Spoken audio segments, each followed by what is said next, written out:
to Microsoft's Pride Make Pride. We are incredibly happy you're here, whether it's live on YouTube or watching the recording later on. I am Kiernan Badorno, Joy Officer here at Microsoft, and I get to be one of your incredible Pride hosts today. And you know, as a part of community and active advocate for others, I am incredibly honored to come make Pride with each and every one of you today. Let's do it. And I'm Clark. My pronouns are he, him. I'm a queer Black and Asian trans man over 50. I know I don't look it. Yeah, look it. Well, my day job is working in the video game industry, and my gay job is helping foster a culture of belonging. I'm excited to be a part of your Pride celebration. And I'm Carlos. My pronouns are he and him, and I'm a Latino male originally from Lima, Peru.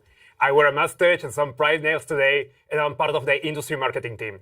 And we're so excited to be your guys to all things Pride today. Yes, this is one of my personal favorite months of the year, everybody, because we get to celebrate and reflect together as one big LGBTQIA plus community along with our allies. And what I love the most about our community is how intersectional, global, and truly fearless it is. It touches everyone across race, ethnicity, geography, and as we kick off our event today, I want to acknowledge that we are streaming live from the traditional homelands of the Duwamish and coastal Salish peoples, and we celebrate Pride with Two Spirits and Indigenous people around the world. This is my favorite month of the year, too. Sorry about that. I'm really excited. Yes. But this year, it feels especially important to come together when human rights are under attack. That's why I love it so much that this year we're rallying around this idea of making Pride at a time when the LGBTQIA plus community needs our support across the world. We are reminding everyone that Pride is about basic rights, securing and expanding them, everything that everyone can and should rally around. So if you are a member of the community or an ally, let's make Pride together. Let's do it. Oh, thank you. And we're already halfway through June. So there's a lot of things already done during Pride Month. And you can check them out right now at Microsoft.com/Pride. But today we're making Pride together. So here's what's coming up. First, we'll hear a little bit from our Microsoft employees all across the world about how they're making Pride in their countries and regions. And then we'll deep dive into Juneteenth, as it's just a few days away. Yeah, last year we released an Xbox Pride controller, and this year my colleagues at Xbox Game Studios Publishing are taking the next step. We also hear from my friends at Xbox about our ongoing partnership with GLAAD to increase representation for the LGBTQIA plus community in our games. I love that. Have you heard of LGBTQA? Have you heard of LGBTQA community? Yeah. I'm going to vibe with that today. Yeah. Also, folks, for our finale, Still Rising, a live virtual panel discussion about anti-trans and drag legislation. While this panel is going to focus on U.S. specifics, we certainly see this as a global challenge and an opening for a larger conversation. In that panel, though, you're going to hear from a bunch of folks. Fox Hampton, program manager at Alphabet Alliance of Color in Seattle. Jade Gabrielle Amanda Watts, queer and trans community organizer, mentor, as well as development and communications professional in New York City. What a title. I want to meet that person. Not to be outdone, we've got Veronica Electronica. Yes, drag artist and activist from Tennessee, as well as Tatiana Williams, executive director of Trans Inclusive Group. So we also want to acknowledge that we are gathering today once more on land that was historically home to many indigenous people who were the original stewards of the land. I love a double land acknowledgement. We support and celebrate our indigenous employees and are committed to uplifting their heritage and the heritage of those who have inhabited the lands for centuries.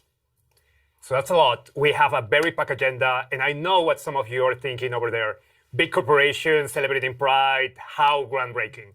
I get it. We're expecting more from companies than just waving a flag or host a YouTube event. Yeah. In my view, Microsoft walks the talk. As a company has been driving LGBTQIA plus equity for over 30 plus years, and you'll hear more about it today. It's true. And, you know, our employees are critical to that driving force to make Pride what it is every single year.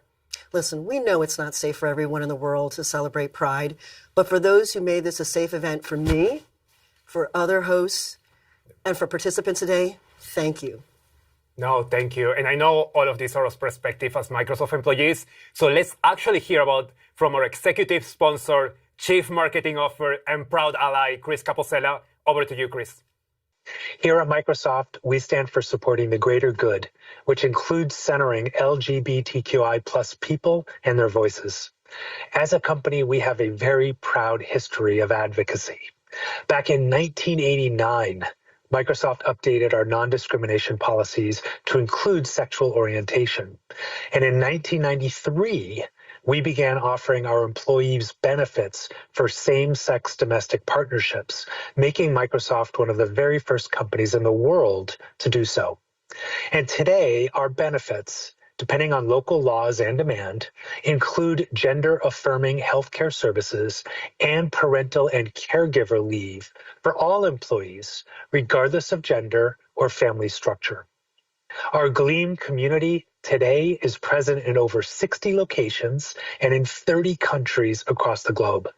I am so proud to see how our Pride celebrations have grown from a few hundred people marching in Seattle to literally billions of Microsoft customers receiving our messages of LGBTQI plus inclusion and support every year.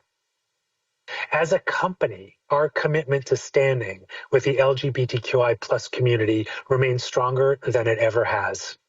By supporting our employees through global advocacy, through charitable giving, and improved workplace practices, we are striving to make a meaningful difference for LGBTQI plus communities and everyone in the world.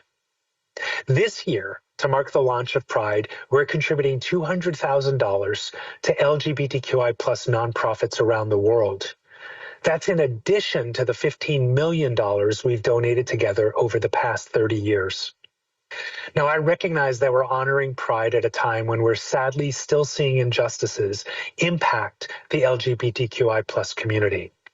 In response, this year's Pride theme is Make Pride.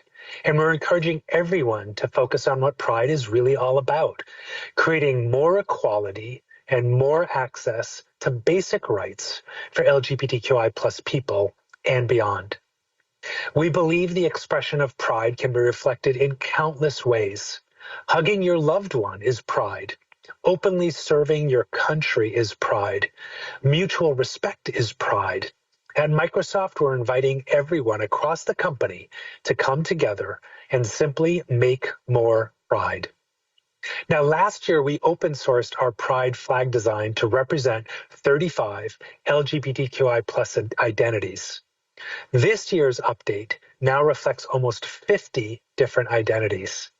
We also made a statement about the importance of LGBTQI plus visibility with the release of the Xbox Pride controller last year. This year, we've open sourced our entire Pride campaign design so organizers around the world can remix, can share, and can make more Pride. And Xbox Game Studio Publishing is announcing a long-term partnership with GLAAD to increase LGBTQI plus representation and storytelling in Xbox games. Additionally, we're celebrating the nuance, the intersectionality, and the strength of the LGBTQI plus communities through our large collection of Pride products across Windows, Microsoft 365, Microsoft Teams, and more. Once again, thank you for joining us today for this annual event, which is intended to help us come together across communities and groups to learn about the state of LGBTQI plus rights while working towards more equality for all. I hope we all continue to learn from each other, not only during Pride Month, but of course all throughout the year. And I look forward to continuing to make Pride together. I wish you an awesome and memorable Pride celebration with your community, with your friends, and with your loved ones. And with that, enjoy the event. Thank you, Chris. I love that you're taking action, that we're taking action for equity and actually bringing pride to our products too. I use our Pride controller all the time. I know, you just had it a second ago. I love it. I love it. I'm also thinking we've got to get Chris on the LGBTQ plus Yes. train, folks, for real. Also, one of my favorite products are these wallpapers. Friends, they are blowing up on social. I agree completely. They're completely lit. You got to check it out. Everyone should go and take a look at Microsoft.com/Pride website and download the background for your flag right now. Get after it. Yeah, thank you. And employee stories are always the highlight for me. I'm honored to have my story featured in this year's Pride campaign. And I believe you two were highlighted a year couple past. And also, Tiernan, I think you even led Pride a couple of years ago. It is true. It is true facts. I think shoulder pads were the name of the game that year, if I remember correctly. Really tall. But you know what? Pride then and now continues to grow. A huge shout out to Paige, Aisha, Eileen, Katie, Pia, Gabby, Bruna, Jared, and Alexi, some of the core planning team who are the driving force behind Pride this year. Queer people and allies doing work that benefits everyone. I love this, which actually brings me to our next segment, Visiting Gleam, our LGBTQIA plus and allies employee resource group. Chapters around the world.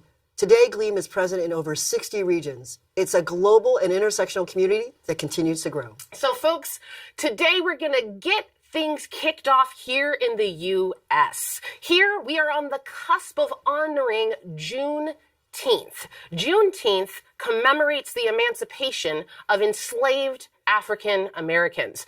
Being queer and Black adds some layers to your lived experiences, if you can believe it, or imagine that rather, I'd say. So to help us unpack some of this intersectionality, we are joined now by two incredible folks who are going to share their stories and have also shared their stories as a part of the broader Pride campaign. Without further ado, we've got Garen and Aisha. Welcome in. Thanks for joining me. Hi. Thank you so much, Tiernan. Here we are. I'm super excited for this. So let's get into it. Let's do it. Garen, we're going to start with you. Tell us a little bit about yourself. And then I want to know, what does the intersection of Pride and Juneteenth mean to you, and understand a little bit about how you are making Pride this year? Sure. Well, Juneteenth to me is an acknowledgement of our history as a country. And, Black people have been here since the country has been founded. June's really one of my favorite times of year. And, this is just a moment in time. I really try to keep the energy of these moments going all year long. And, whether that's in my work or in my personal life, one of the things I'm really passionate about is opening the door for more Black men, whether they're queer or not, really, to just freely express themselves. There's a Black Lightning episode where he says, "Black is everything under the sun." And I really like that because I think some of the most under-recognized people who have been a part of our community have been at the forefront of some of the most incredible change. Marsha P. Johnson, Angela Davis. And that's a large part of why I'm here today, is just to be able to be a part of that and to continue to be a part of that change. So I love that, and I'm feeling the energy. Black is everything under the sun. I think I got to watch Black Lightning now. I'm very inspired by those reflections. And Aisha, we're going to come over to you next. I want to know, what's Pride for you? What does it mean to you, and how are you making it for yourself and community this year? Yeah, so when we think about Pride, what comes up for me is the series of riots that happened at the Stonewall Inn, a gay club in New York City. And then when we look at the history and origins of Juneteenth, it was like the first day that Black Americans actually realized that they were free in the United States. So we celebrate that versus July 4th. But for me, when I reflect on these things, what it means to me is I realize we still have so much work to do for Pride, as it's just now like a way to put rainbows on merchandise, our Juneteenth just being another day off. So I think it's important for me to remember the history and the revolution of my ancestors and the others that came before me, and the work we still have to do for us to truly be free. To have a life of equality, because it's not there yet. And for me, what I do to celebrate Pride is I get active in my community. I hang out with my friends, and they're so important to me because I feel like when I'm able to uplift them in love, it helps me feel loved. And my friends and I have a collective where we engage with community all year round, and it helps us to focus and prioritize Black queers. I love that. I love that. Say it with me. What was it? When we uplift them in love. Uplift them in love. I live for that. I love that. Friends, it was a short time, but thank you so much for sharing space and holding space for this incredibly important intersection in our community. Happy Juneteenth to you each, and make pride, friends. Make pride. Give the folks at home a wave. Tell them bye. I love it. I love it. Friends and folks, a quick vulnerable share from me. You know, I actually, as an ever learner, didn't even know about Juneteenth until 2020. It's a little uncomfortable to admit that as a person who presents and identifies the way I do, but in the spirit of a learn it all mindset, you know, come on the journey with us, dare to get it wrong sometimes, and keep learning and building and intersecting where it makes sense. No, and thank you, Tiernan, and thank you, Aisha, and thank you, Garen. Happy Pride, happy upcoming Juneteenth, and also being Latino and queer, I love when we really tap about the intersectionality and really drive change. So with that, many years ago when I was working back in Latin America, I actually started and launched both the Colombia GLEAM chapter and the South Latam chapter, and I got to see firsthand really the huge impact that we can all drive to make inclusion through these ERGs and chapter. And in a region like Latam, we cannot do this without the support of allies. So muchas gracias a todo el equipo de Latinoamérica, and a big hug and a big thank you for all of the support, all of my friends in Latam. So now let's visit our GLEAM chapter in Costa Rica, Central America, and Caribbean region and see what Johnny is up to. Hello, everyone. My name is Johnny Chavez. My pronouns are he and him. And I'm super happy to share that I'm part of the GLEAM CCR. This year, our focus has been people and culture. And one of the greatest initiatives we created is the signature of the San Jose Declaration. That is a groundbreaking agreement that promotes inclusivity and diversity in workplaces, particularly for the LGBTQI community. It focuses on creating a safe and supportive environments for everyone, regardless their sexual orientation and gender identity. Some of the most influential companies and organizations in Costa Rica signed this declaration, and Microsoft was spending to do it, and we managed to get it. It shows Microsoft's commitment to fostering a culture of acceptance and respect within their workplaces. By signing, we have joined a global movement for positive change. Thank you, everyone. Together, we're making a difference and building a workplace where everyone feels accepted and valued. Let's make pride. Thank you, Costa Rica. Now let's go around the world to India. In GLEAM India, we are doing a bunch of amazing stuff this month, starting with flag hoisting, which just happened a couple of days ago in Hyderabad and Bangalore campuses. And then we are bringing amazing speakers throughout the month who are from various different intersectional dimensions of diversity within the LGBTQI plus space. We are also bringing a lot of NGOs to basically come down to our campus and build awareness about the work they're doing for the LGBTQI plus community here in India. One thing we are very proud of conducting this year in India is the mentorship program for the queer community in this region. We were able to partner with an NGO and mentor closely 13 to 15 people from the LGBTQI plus community who are marginalized and need to have an upskilling moment for them to be part of the larger corporate sector in India. I am super proud of what we have achieved this year, and I can take this moment and thank everybody who's been part of the GLEAM India chapter and making this happen. Incredible, and thank you so much, Harsha. I am really passionate about mentorship, both being mentored and facilitating mentorship myself and bringing others along. So I really love to see India leaning into that space. It was really incredible. Anything that stood out for y'all in that? I love it. I think sometimes the LGBT communities, Latino communities, we don't get access to all of that mentorship. So I love that we are really driving that. Yeah, and I know that I participate as a mentor and have several mentors here in Redmond, and I love our interaction engagement. So I'm glad that mentoring is being pushed and encouraged everywhere. I love it. Great job, India. Folks, now our journey continues in Europe.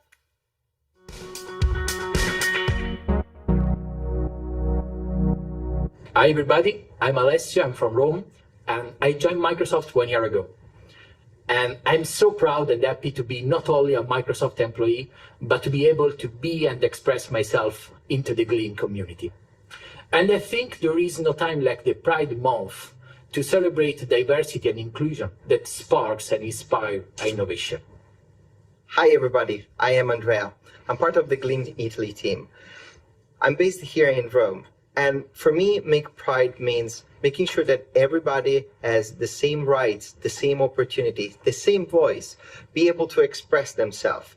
We saw in our campaign this year that if you open the news, there is a lot going on, a lot about the community being targeted, where prides are tried to be stopped in many places.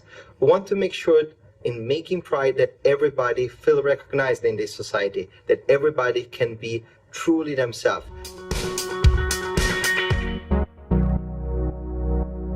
Hello everyone, greetings from Amsterdam. This year we will make Pride by, of course, attending the Pride Parade in the canals of Amsterdam in early August.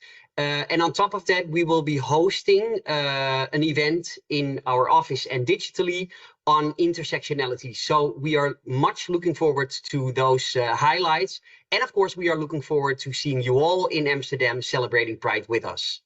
Bye-bye.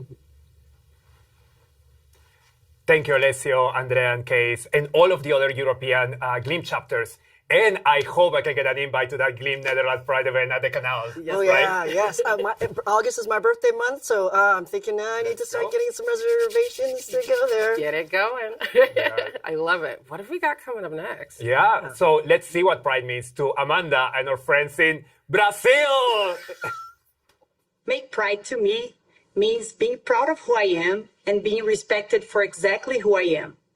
Being part of this pillar at Microsoft makes me believe and experience, day by day, diversity and inclusion in practice. Gleam has every day proved to be a powerful pillar that seeks more and more to give voice to LGBT people and allied communities for the creation of an inclusive culture. I am very proud to be part of this amazing pillar at Microsoft. Incredible reflections from Brazil, but I gotta just pause for a second. Carlos, can we get one more version of the Miss Universe Brazil announcement? I need it one more time. Of course, of course. Thank you, Brazil! and I love that Amanda was really able to share a lot of the amazing things the Gleam Brazil chapter is doing. I've first had the experience of working with them, so I know all the amazing effort they're doing over there. So thank you very much again. And I love Latin America. It's part of my culture. You got to. A global gleamer. That's how we like it. Folks, it is time to come on back to the U.S. to close things out with some reflections from the U.S. of A.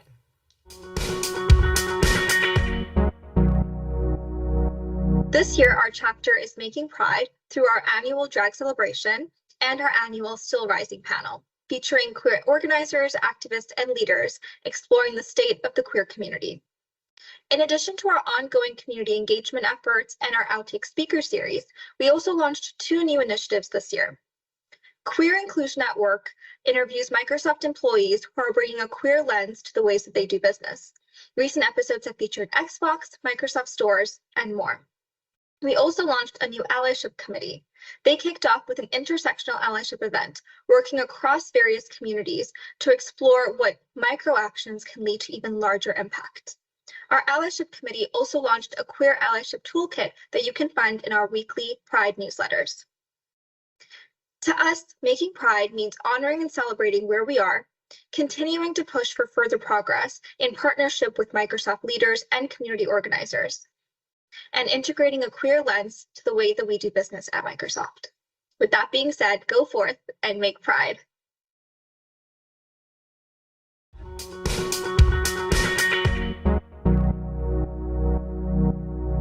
During this Pride season and every day, Gleam of Microsoft Advertising and our allies want to focus on supporting the trans community, drag artists, and LGBTQIA+ youth by not letting the world erase the LGBTQIA+ community. In addition to our annual Pride video, we have 2 Gleam of Microsoft advertising events happening this month. The first is a chat with Danny Tang, the founder of Boxu, as he shares his story of growing a company in a business landscape where gay and Asian representation is minimal. The second is an ongoing virtual screening series that we're hosting this month, highlighting important films and documentaries relevant to the community, like Trans Military and Two Spirits.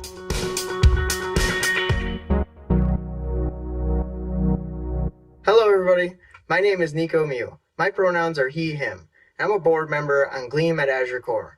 This year, we're going to make Pride by hosting 4 different social events, 2 of them in person, 1 virtual, and 1 hybrid. Our in-person events are going to be a 5K run with our executive sponsor, as well as a cupcake social. We're going to have a virtual trans and non-binary allies panel, and a screening of Her Story. So together, let's make Pride. It's incredible to see some of our colleagues from around the world bringing Pride to life. How are you all planning to spend Pride? Gosh, I am so glad you asked. So, personally, I really love a good costume vibe, and it has been a really long time since I have marched in a parade. Since 2019, I think, was the last. Any opportunity to celebrate, to live into identity with others out loud and in costume, darling, I'm in. How about you two? What have you got in store? So I'm marching next week with Microsoft, so I really hope it's going to get sunny because the weather has been a little bit not the best. But yeah, just partying with my friends, just enjoying a little bit of the whole vibe. What about you? Good. I'm going to be marching with Pride as well, or Microsoft. Actually, I'll be marching with Mojang and Undead Labs because they are also participating. And I am actually going to be doing my own little DJ. I got a little setup with my bike and a bike carrier, and I connect my some Bluetooth speakers and then play some jams and take requests. So I will be DJing and kind of MacGyvering my own little thing. I can't wait for it. Yes. Incredible. how we All roll. right. What else have we got? What I'm excited the most about is making more Pride stories, more LGBTQIA plus inclusion, and more storytelling. That's why I'm thrilled to introduce these 2 amazing individuals that I know and work with from Xbox, Matt and Rob. They worked on our most recent partnership with GLAAD, which is driving major progress for queer representation and visibility in gaming. I know as a member of Team Xbox and a gamer, I am always looking for games that resonate with me. Before we begin, though, I do want to make a content and trigger warning that Matt and Rob will touch on topics of suicide and suicidal ideation. All right, over to you, Matt and Rob. Hi, thank you so much for being here. I'm so excited to have a chance to talk to you all today. My name is Matt Turnbull. My pronouns are he and him. I'm an executive producer in Xbox Game Studios Publishing, and I also have the honor and privilege of being one of this year's co-leads for Team Xbox LGBTQIA+. Team Xbox LGBTQIA+ is our Gaming for Everyone community that helps support the hundreds of LGBTQIA+ people who work within Team Xbox and tries to provide an opportunity for belonging and togetherness, and also gets the opportunity to talk at cool events like this one for Pride. So today with me is Rob. Rob, would you like to introduce yourself and talk a little bit about what we're here to talk about today? Cool. Thanks, Matt. Hi, everyone. My name is Rob Shepard. My pronouns are he, him. It's fantastic to be here today.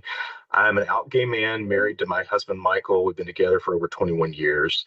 I'm an executive producer within Xbox Game Studios Publishing on our cloud gaming team, and also the co-lead for our DIAXV team that's focused on DEI work.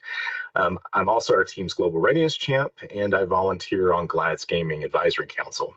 I mentioned DIAGS, and I want to briefly expand on that a bit. The DIAGS acronym stands for Diversity, Inclusivity, Accessibility, Global Readiness, and Sustainability. This is a V team within Xbox Game Studios Publishing. We partner closely with G4E, Global Readiness, and our ERGs. We work directly with our publishing teams and development partners to facilitate engagements, workshops, direct project consulting, and research support on DEI topics. We're also working on guidelines, best practices, putting a finer point on our values as a publisher. I also want to call out Peter Wise, our GM of Publishing, as the sponsor of this group, and I really want to acknowledge the amazing support that we get from Peter day to day. Yeah, no, it's really awesome kind of getting to work in a culture where a lot of these things that are around our values are so supported, by great leaders like Peter, and up to Matt Booty and Phil Spencer that help provide us the ability to work in a way that is focused on diversity, focused on inclusivity, while we're making great games with our awesome development partners. So how long have you been working in games? So I've been in the industry for 26 years now, and 25 of those years were in producing roles at developers and publishers. I started as an intern at a game developer in Austin, Texas, immediately after graduating college. And over the years, I've watched and been part of drastic changes in our industry, including going from having no formal HR, much less a DEI initiative, to now having a more employee-friendly culture with great work being done in the DEI space. So we've come a long way over the years. Obviously, there's more work that needs to be done, but we've come such a long way in recognizing and celebrating women in gaming, BIPOC communities, underrepresented groups, and of course, our LGBTQIA plus community. I just want to acknowledge that we live in very challenged times, but it can serve as an inspiration to celebrate the progress that we've made over the last few decades and really kind of help keep that progress going forward.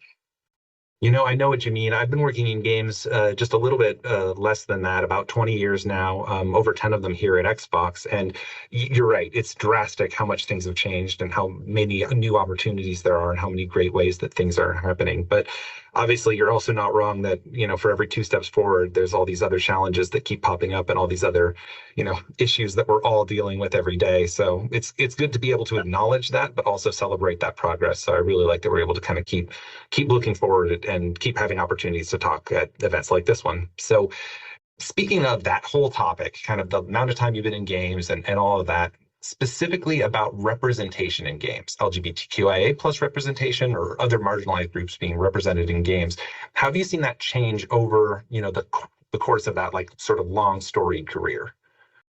Years ago, we were just scared to come out at many game companies, much less push for any representation, whether it's LGBTQIA plus or for other communities.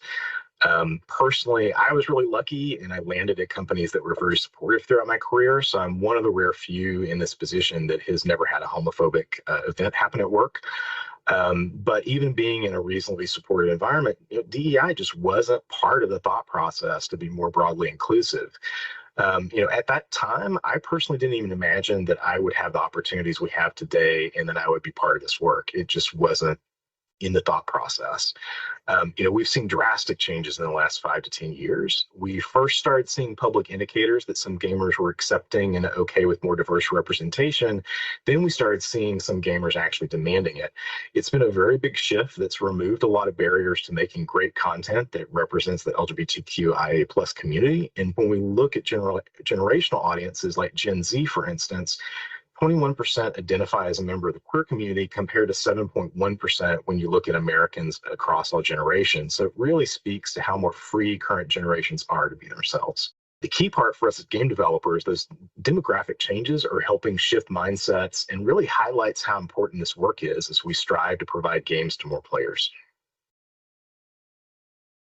No, that's awesome. Yeah, no, I know exactly what you mean about that shift over time. And I do love that the world we're living in and the people growing up right now feel that freedom despite all of the pushbacks, despite all of the things that are happening, that there are still so many people that are able to sort of be their authentic selves out in the world, and that seeing themselves in games and seeing themselves in the media that they consume is a big part of that.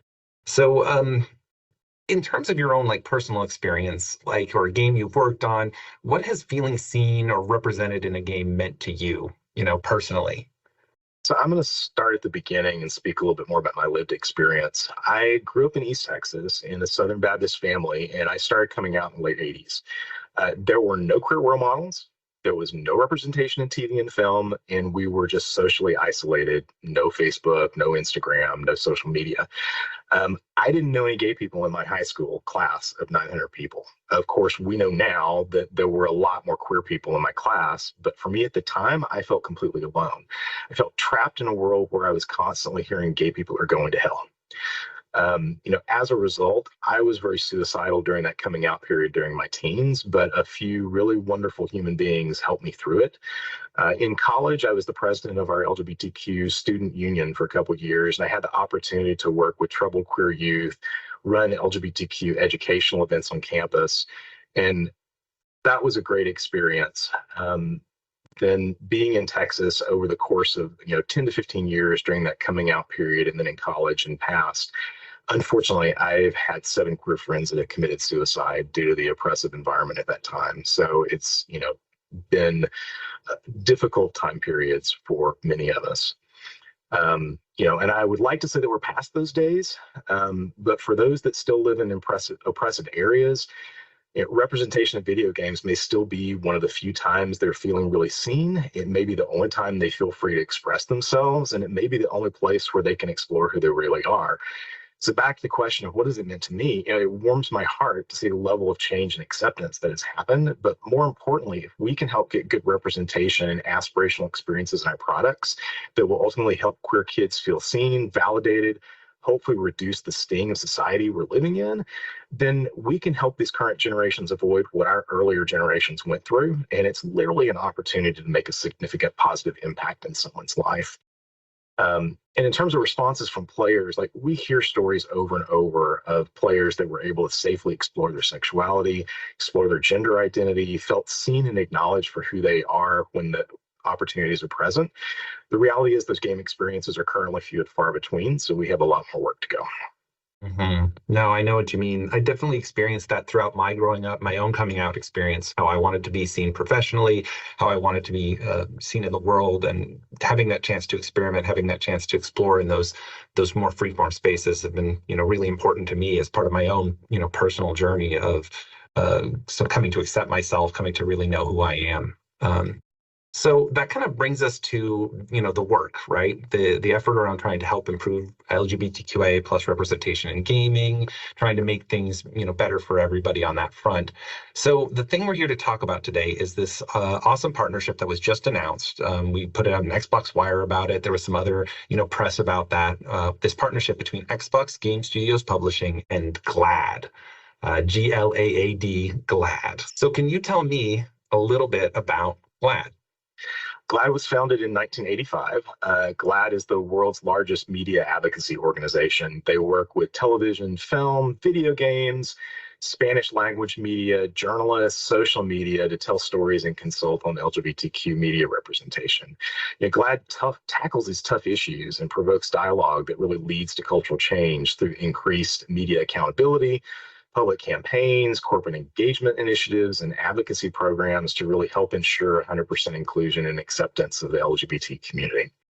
I've actually had the pleasure of working with GLAAD before as part of my role as Team Xbox LGBTQIA plus co-lead, our Gaming for Everyone sponsored community. There's been speaking engagements and other opportunities to engage with them. And I've always been really impressed and excited whenever I get a chance to work with GLAAD because of the depth of their knowledge and how, seriously they are invested in how much they care about these issues. So how did this specific new partnership, though, come about between Xbox Game Studios Publishing and GLAAD? So Xbox Game Studios Publishing has been working with GLAAD in a lighter capacity for years. And I had personally been working directly with them before I came to Microsoft. When I joined this team and realized the level of internal support that we have, I started getting workshops with GLAAD in place for both our publishing team and our developers. It became really clear that there was both a need and a desire to work on inclusive content and get appropriate support. So direct partnership with GLAAD had the potential to make it easier for individual projects and teams to do workshops and consulting with them. When I brought up the idea at our leadership, it was immediately supported. Once it was approved at the department level, we were able to discuss it internally with more people. Xbox Social Impact and then Microsoft Pride got very excited and provided additional support. And I really want to thank Jen Panatone and her team at Xbox Social Impact for their overall support, and a really special thank you to Alexei Fedorov at Microsoft Pride for contributing part of the donation to GLAAD.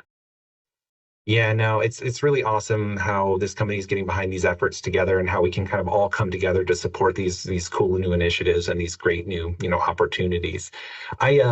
I remember some of the insights that popped out of some of those workshops, and I saw the impact. I saw the result on games that we were producing at the time, like Tell Me Why, in partnership with the absolutely amazing Don't Nod Entertainment, and it was just really, really special to have that chance to get that extra insight. And so knowing that we're able to sort of deepen this partnership in this new way is really exciting. So, are we only going to be working with GLAAD going forward? Are they going to be like our exclusive partner for LGBTQIA plus consultation, or? Yeah, it's a great question. So no, we take full advantage of really the amazing range of expertise that we have access to. So this includes our internal queer team members, it includes our DIAX team, it includes G4E, it includes Gleam and our other ERGs. It includes our queer team members that are development partners and our allies and culture councils and then external consulting partners like GLAAD. Ultimately, every game is different, and so we lean into different cultural consultants based on the subjects that are being represented in each individual game. And there's never a one-size-fits-all. I always believe very strongly also that no single person is a monolith, and with the diversity within our community, we need multiple perspectives to really do good, inclusive queer content, and GLAAD is one of those great resources and perspectives. Yeah, no, definitely. I've definitely found in the past that we can even leverage some of the great partnerships we have with the Gaming for Everyone communities, for example, to try to get additional perspectives within our own teams, but as well as, reaching outside of the teams also with organizations like GLAAD. So the breadth of opportunity that comes from working at a place, as big as Xbox and having those opportunities while you're working on trying to make, an amazing game, for our audience, it's really gratifying. It's really exciting to have the ability to sort of tap in those resources. So what are you... Yeah, no, totally. What are you most excited about, though, about this new opportunity? Like, what's the thing that you get up in the morning and go, wow, okay, this is going to be so cool, and it's because what? I wish I could talk about the game details. It's a great opportunity to collaborate with GLAAD at a larger scale that can benefit, multiple projects. And it's always an absolute joy working with our partners at GLAAD. It's so great to be able to get a formal partnership in place that can support this work. As you mentioned, the workshops with GLAAD, they do a great job of helping people understand what LGBTQIA+ really means. It helps people understand the size of our community, the changes happening in our community, the generational needs, how it fits into business decisions, and it really helps create a common understanding and vernacular between our queer and ally colleagues. It just makes it easier for everyone to be effective. It also removes, some of the burden of educating people off the shoulders of our queer team members, and we really can't underestimate the benefit that can have to support our teams. This work is both joyful and very difficult. Extra support really can go a long way towards making our queer team members feel supported. All this ultimately enables deeper and more meaningful engagements that can really focus in on and empower the development team to make great content. We hear comments from people that have done the workshops like every parent should get this workshop. It's a masterclass in understanding gender diversity and sexuality, or this really helped me understand what the LGBTQIA+ really means and all the differences between groups within our queer community. So it really educates, inspires, and empowers people. This partnership also enables very deep consulting on in-game representation and the ability to get advice on appropriate consumer-facing messaging. GLAAD works with many TV, film, news, and gaming companies in the entertainment industry, so we get all that experience and the broader learnings from our partners at GLAAD. Yeah, no, that makes a lot of sense. Obviously, we were making things for, a global audience, millions of people around the world. And it's great to work with an organization that has that kind of broad perspective, that has, worked on things that have the same level of reach as, the games that we create here as with our development partners here at Xbox Game Studios Publishing. And then even, beyond that, just that thing you said about emotional labor, right? About having the people who are part of the LGBTQIA+ community always kind of carrying on their shoulders the weight of trying to help inform or provide feedback to teams about things they might be getting into that don't represent the community very respectfully or have other issues. It really can't be overstated, because having partners, having support there, it's a great feeling to not always be feeling like you're carrying the entire weight of a community on your back, especially a community that is, as diverse and varied and complicated as our community. I mean, there's no one size fits all, right? Yeah. So what happens next with this partnership? Where do we go from here? So honestly, now the real work begins. I'm very grateful that getting this partnership in place was the easy part. Over the next 3 to 4 months, we'll begin setting up our game developers with GLAAD workshops and also starting deeper content reviews and consulting engagements when individual projects are ready. Game development takes a lot of time, and we often start these engagements really early in the product life cycle to make them be as most effective as possible. But unfortunately, what that does mean is that the projects that will benefit most from this work still have a lot of time to go before they're announced. Over time, we'll be able to start talking publicly about game-specific engagements and the work that's being done with XGS Publishing to really push forward inclusivity. We'll talk more about what Diags is doing. We'll be conveying our values as a publisher. I'm personally really excited to be able to share more in the future with what's happening on our games. Unfortunately, it's not today, but more to come. Sure. And ultimately, what I want to leave you with is, we have this amazing opportunity as game developers to create inclusive and representative game experiences. And, we don't have to compromise on quality. We don't have to compromise on fun gameplay. And frankly, it can open the door to even more innovation in storytelling and experiences. So there's just great opportunities all up. And, we can create interactive experiences that TV and film can't, that can be a safe haven through pro-social design and social safety.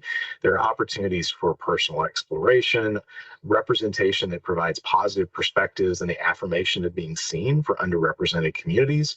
And we can do this reaching millions of players worldwide that may not have that safety and visibility at home. And I just want to reinforce even small gestures in our products of representation can make a huge difference in our players' lives. So don't underestimate the impact that you can each have.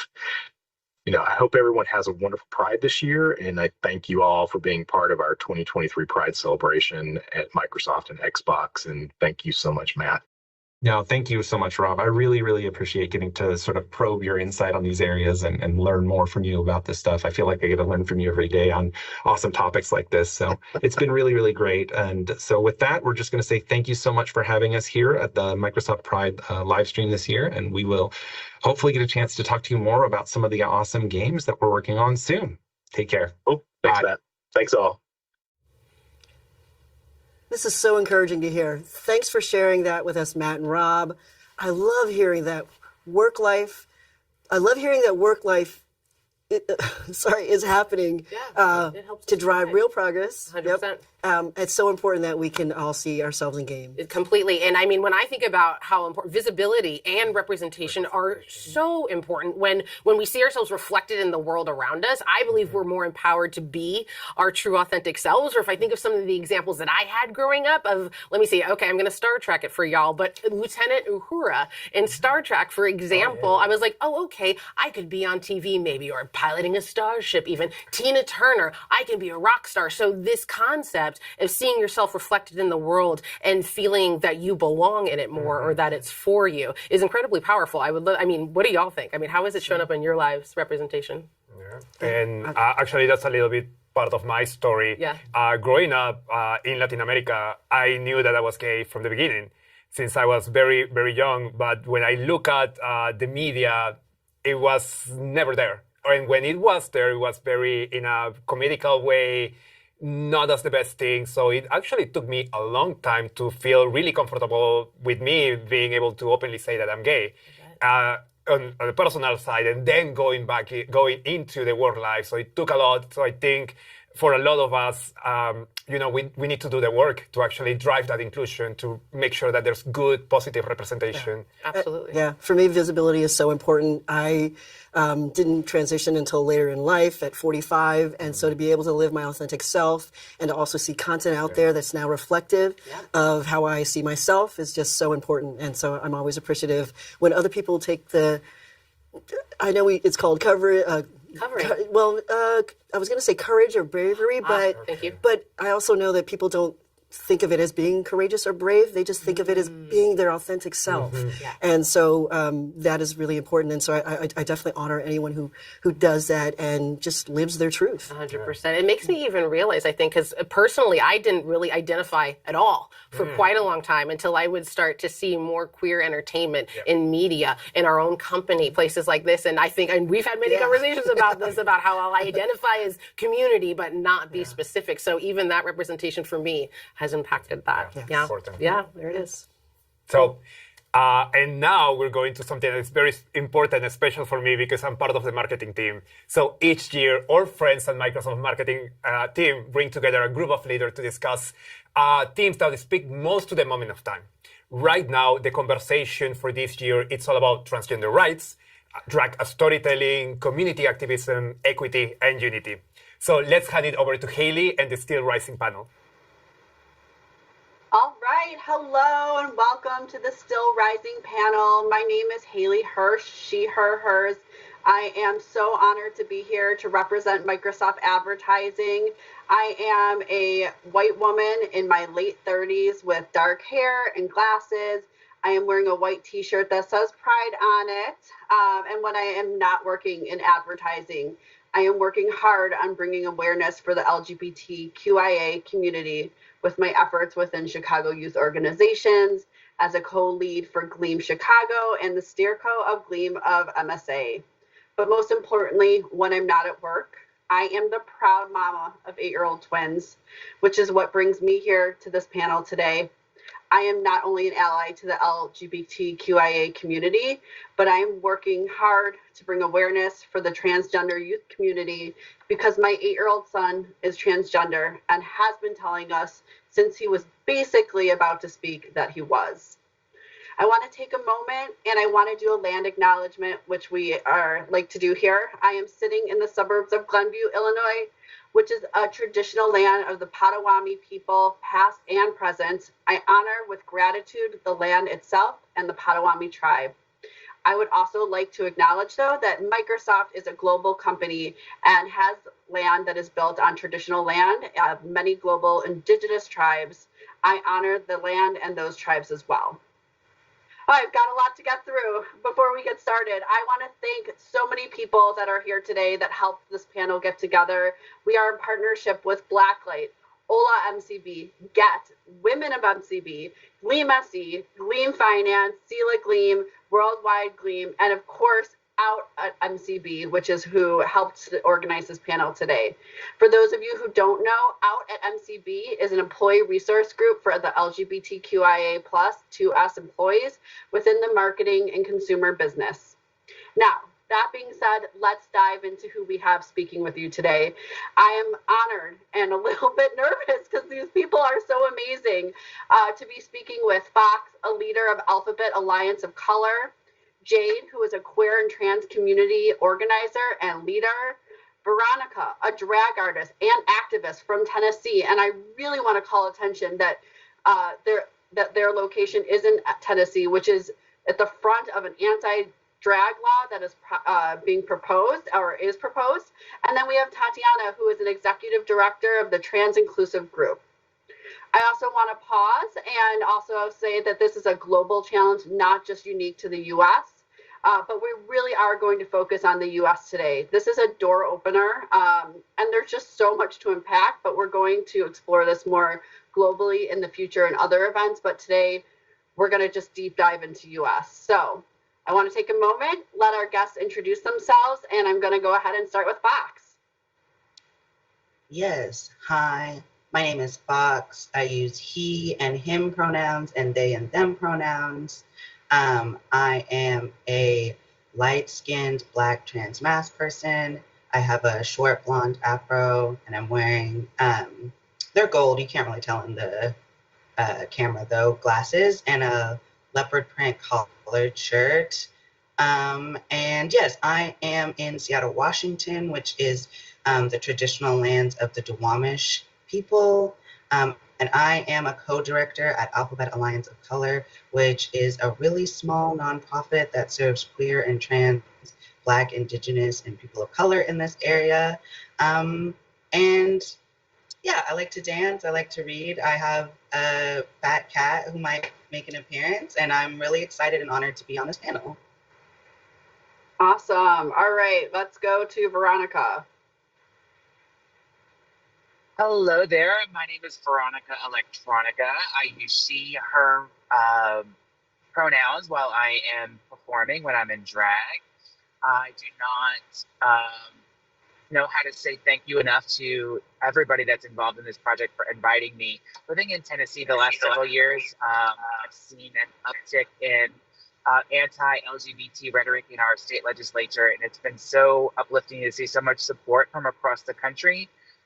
And I'm just so excited to be working with groups like this. I also work with Drag Story Hour. I'm a reader and chapter president for Drag Story Hour. I also work with Drag Out the Vote.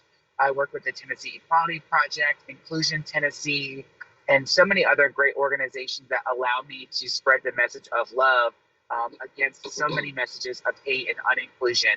And I'm just so excited and thrilled to be here with all of you, my friends. Awesome. Well, we're excited to have you here and to dive deeper into everything.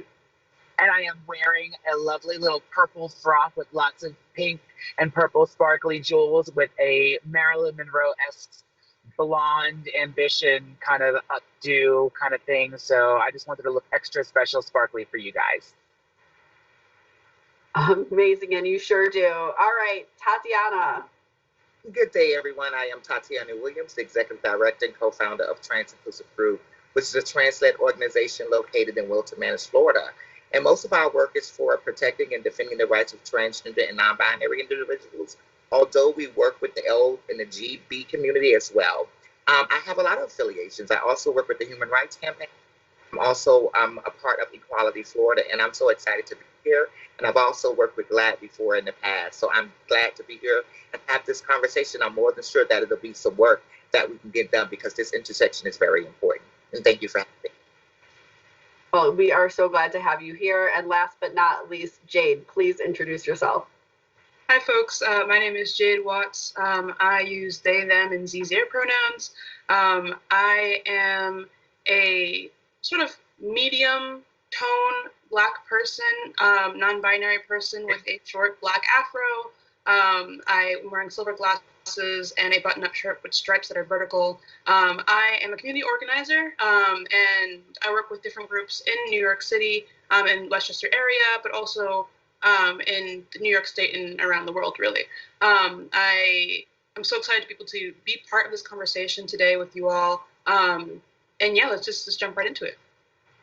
Awesome. Way to get into, let's tee it off and get right into it. We're ready. We've been ready, and this is so important for us to be having this conversation, and hopefully those out there listening will learn something and take away some action or what they can do on their side. And so today's conversation is really going to focus on the ongoing anti-trans and anti-drag legislation.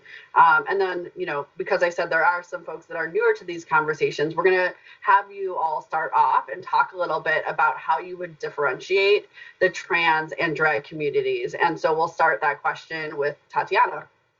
Well, once again, that's a great question. So when I looked at it, the first thing that I thought about was myself. And I was thinking about the fact that intersection work, that there's a lot of transgender individuals that also feel that they are a part of drag. And a lot of us also do drag. But I think the difference is that when you are a transgender person, it's something that you feel, and it's something like, I could just speak to myself being younger. And in that process, not understanding who I was.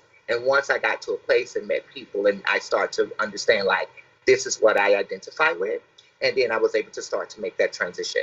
When it comes to drag, it's something that is an art form. It's something that you're passionate about. It's something that you do. And which is why I say it's a difference, because most people that drag normally don't do it all day, every day. But sometimes they do it for art form, they do it for work. When it comes to transgender individuals, it's just the way we live, it's our life, and oftentimes we may look or appear like some of us are in drag, but that's just like the way we want to present, and that's what makes us feel like our authentic selves. So there's some differences, like it's a lifestyle choice, and then there's just a choice for you to be your authentic self.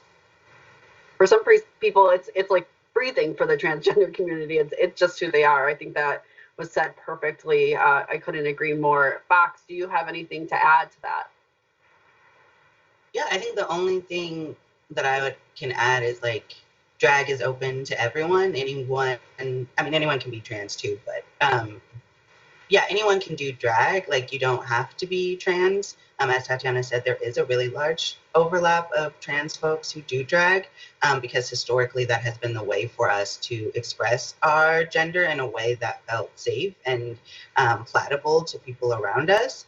And yeah, so I would encourage folks to think of drag, like Tatiana says, as an art form, as a performance. The people that do drag are sharing part of themselves. So yeah. Awesome. I know we've touched on it. Veronica, Jade, anything to add to that? I would just say that, yes, I do drag as part of my professional life. But, even when I'm not wearing makeup and even when I'm not on stage, I'm still a drag queen.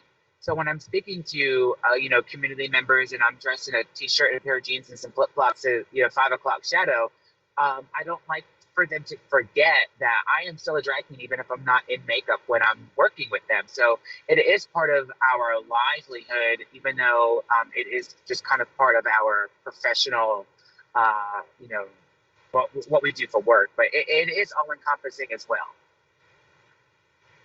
Yeah, Yeah, such a good point. Jay, go ahead.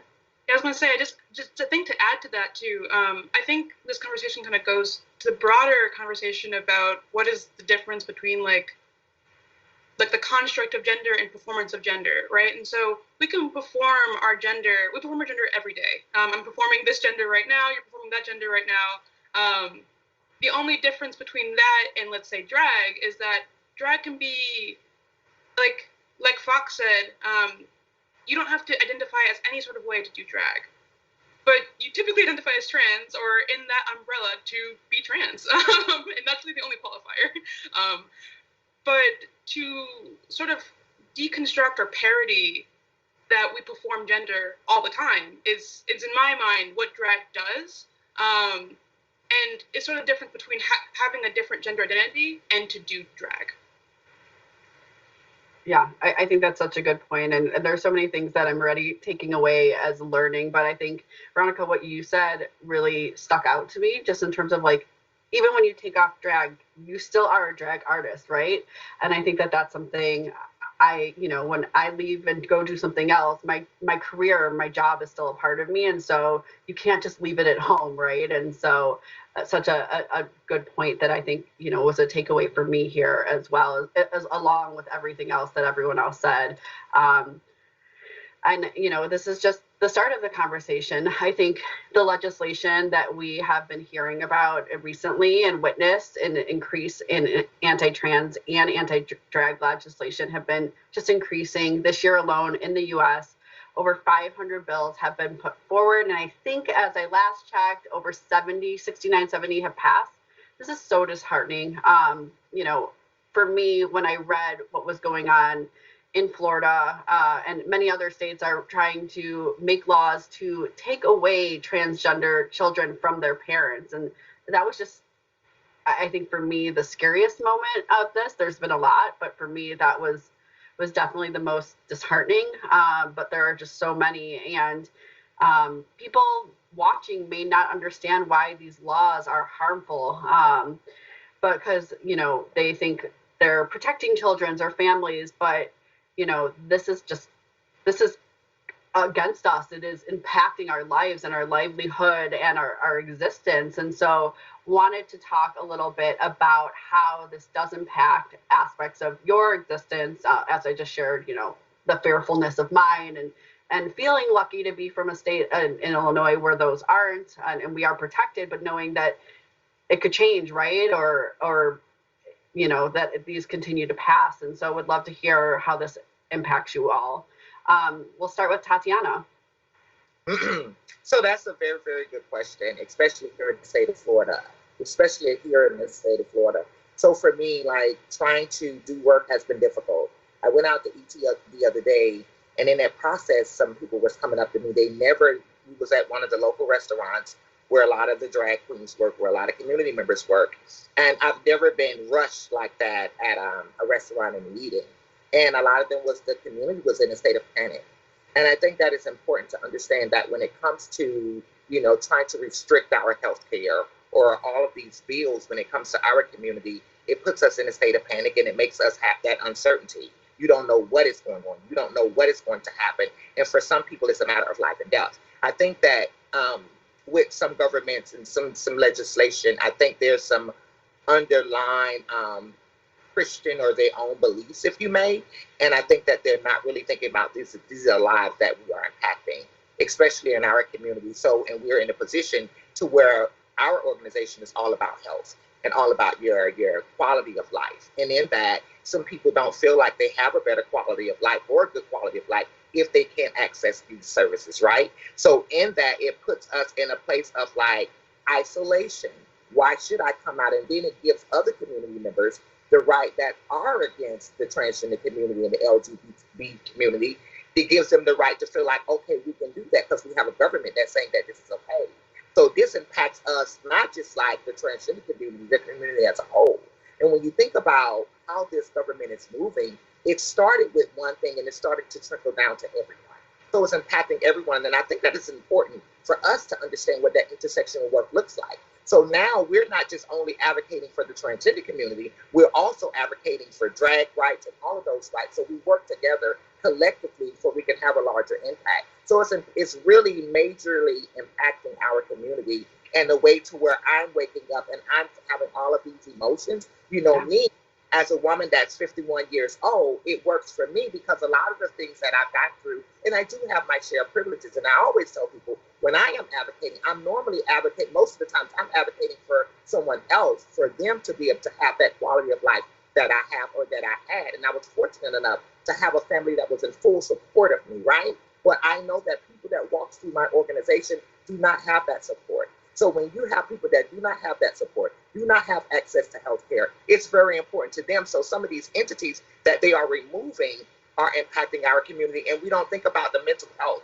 And then when we're talking about youth and we're talking about learning and books and all of these things that they're taking away from them in school. When I was young, I had no idea what that was I was identifying with. Now we have literature. Now we have education that we can really provide this to our youth so they can understand what is this that I'm feeling.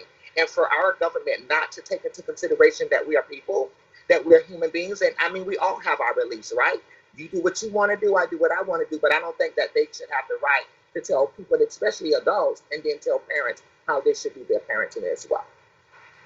I mean, mic drop. If ever there was one, I wish I had one, because everything you said, so right on. I think you took words out of so many of our mouths, right, of how we're feeling, how the attack, the, you know, recognizing that there are people that are in a situation where they don't have the same support that you had growing up, or that, you know, my son has, but just how it's just impacting our mental health, the fear that we bring every day. And so I thank you for sharing that.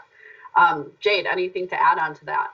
Yeah, I mean, when you say that someone can't be a person, it affects their whole personhood. When you say doesn't exist, it affects how they see themselves, because the fact of the matter is, trans people have existed forever and will exist forever, no matter what happens. And the only thing that's really happening here is just harm and fear-mongering, trying to make us feel afraid of being ourselves after we've worked so hard and fought so much to get to this point. I think it's what's important to remember here too is that attacking trans communities and attacking drag performers is not just attacking the LGBTQ plus community, it's attacking everyone. Because when you take away healthcare for, when you take away what you can do for your body, what you can do for your mind, for a certain group of people, we see already how that then becomes okay to then take away other opportunities for other groups of people. It's not, I want to just make sure people know that attacks on our community isn't just going to be siloed to our community, to the LGBTQ community. It will continue to have ripple effects for everyone else. We're your neighbors, we're your coworkers, we're your family members, and we're not going to stop being us, but we might, or rather, many of us will suffer major health consequences, mental health consequences, economic consequences, and just value of life consequences because of what's happening.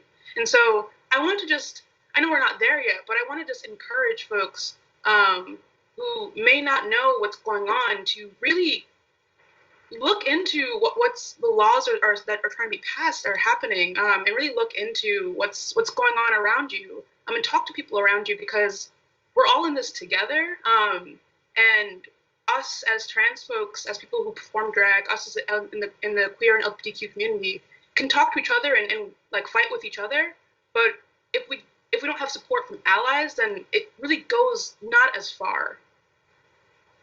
Yeah, I mean, it's so important. I think shout out to the allies that support us, that are here listening, that want to take action. Thank you for definitely calling out this impacts everyone. And after, you know, it used to be going after the L and the G, and now it's going after the T and the drag. And, you know, what's next, right? I think that that's the question. What is next? Who's the next person that they're going to go after, you know, which is terrifying. And I think one of the things I say a lot is to the allies, this is not just a presidential election. This goes down. I mean, it has so many different ways to go. And it, you know, for me, I say, even if you don't have children, if you live in a neighborhood and you have a vote, you need to be knowing what's going on with your educational system, the schools that are down the block from you. It's okay to call and say things like, what is your anti-bullying program look like? What does that include? And if it doesn't include the LGBTQIA community, ask why not and start to get involved. And so there's little things you can do on just such a micro level. And then, of course, you know, all the way to the macro level of just getting involved, being an ally, advocating for others. And so I think that that's so great that you brought that out. Another thing that comes up a lot, especially as, you know, in the trans and drag community, and it, you know, is this persistent of being the trope of the LGBTQIA community, right? That we are corrupting children, and this idea of maintaining family values. You know, I'm sick of it. I'm so sick of hearing it. You know, I think many of these recent legislations are targeting children, my child, you know, and as a parent of a transgender child, resources like books, freedom of expression, being able to socially transition, go to school, use the bathroom that he identifies with, helps my child to feel that sense of belonging and further protect their experience, their mental health, their, you know, self-worth. And so I would love to turn this question to, how do we empower children right now who may be queer or maybe allies right now to stand up, to have a voice? So I'd like to start with Fox. Yeah, the first thing I think that comes to mind is, I think culturally and societally, we need to shift how we think about children. Children are their own people. They have their own autonomy, point blank. And children get to decide how they want to present and be and where they want to be. And I think a lot of adults don't see children as autonomous human beings that get to make their own decisions. And so they force their own decisions onto children and don't really make room for what children and young people want. And so I think that's the biggest and easiest step any adult can do in any child's life, is just listen. What would you like to do? How are you feeling? Can I give you a hug? And respecting when children say no, they don't want to do something. And of course, like, there's wiggle room in that. Like, no kid wants to go to bed on time. And so we do create rules for that. But also it's a conversation, you know, explaining why certain rules are in place. And very often the reason that adults say like children shouldn't start transitioning is, well, what if you change your mind? Well, we change our mind all the time. I could change my mind right now as an adult that's been on testosterone for years. That's just how life works. And the thing is too, like, children also often do things that do change their body and change their mind. Like ballet, for example. If you start ballet at a very young age, it physically changes how your body works. But no one stops children from doing dance. Same with sports. One of my friends has a knee injury from when they were doing soccer as a teenager, but no one stopped them. No one was like, hey, you should think about when you're 28, how your knee is going to be. And so letting children, and it's okay if children are like, maybe I'm trans, maybe I'm not. Like, that is part of life. It is okay for children to explore their gender and explore their sexuality and figure out how they want to move in life. That's how people feel confident and sturdy in themselves, is when they get that exploration and know what they actually want. I am only the person I am today because my mom gave me the space to explore at my own pace who I wanted to be, and not just in gender and sexuality, but in general. And I think the flip side of like, oh, seeing queer and trans people might encourage youth to be queer, that's not how the flip side works. There's hundreds of thousands of heterosexual media, and that didn't do not anything to make me heterosexual or cishet. So like, that's not how media works. That's not how stories work. That's not how people work. And so just having more availability in stories and like presentation isn't going to turn someone into something they're not. It is going to provide a guiding light for someone who is looking for that representation and to help give language to that. Yes, so true, so true. I think you saw a lot of head shakings as we were saying, hearing what you were saying. And, for me, what I just think is I provided my son a safe space to be able to explore. And even for me, it was a learning moment, right? Because I said, we went to therapy and we looked at, is my son transgender? And they said, I don't know. We have to let this explore. And then as he finally decided, and we decided with him that we were going to socially transition, I said, okay, like we're transgender, check the box. And, our therapist said to us, like, no, we're not checking the box here, right? All you've done is allow the space to explore, for your son to have a safe space to use male pronouns and to have that exploration period of time. Nothing is permanent. Nothing is forever.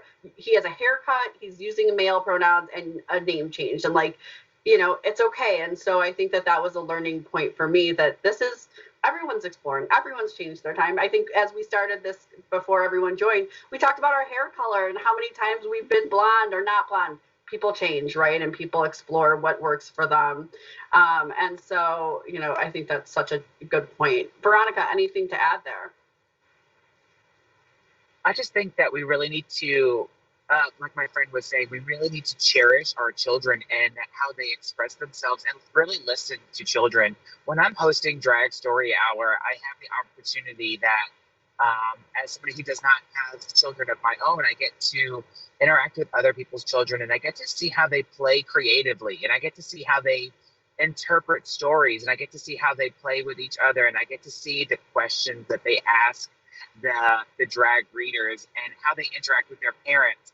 And one of the most beautiful things is I get to interact with their parents, and I get to educate on how important it is to listen and to look out for keywords and how you can express conversation through the art of storytelling, and the importance of imaginative play, because sometimes they will express things that are in their mind through their own storytelling of stories that they'll tell you. And I think that's a really important thing to be on the lookout for with your own children.